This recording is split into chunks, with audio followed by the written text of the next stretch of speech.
এই তৃতীয় দিনত সুদূৰ গাঁৱৰ পৰা এই অনুষ্ঠানটি মোৰ ফালৰ পৰা মই আপোনালোকক আন্তৰিক অভিনন্দন জ্ঞাপন কৰিছোঁ।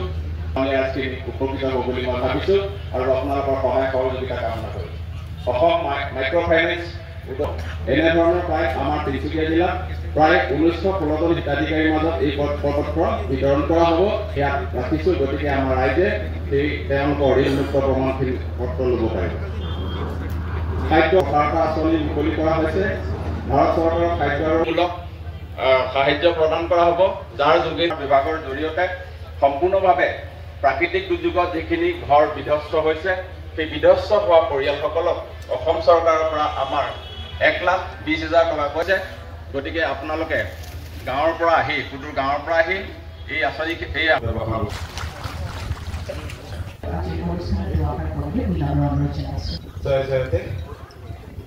আজি মঞ্চত উপবিষ্ট তিনিচুকীয়া বিধানসভা সমষ্টিৰ মাননীয় বিধায়ক শ্ৰীযুত সঞ্জয় কিষাণ মহোদয়, জিলা উন্নয়ন আয়ুক্ত শ্ৰীযুত পবিত্ৰ দাস ডাঙৰীয়া, তিনিচুকীয়া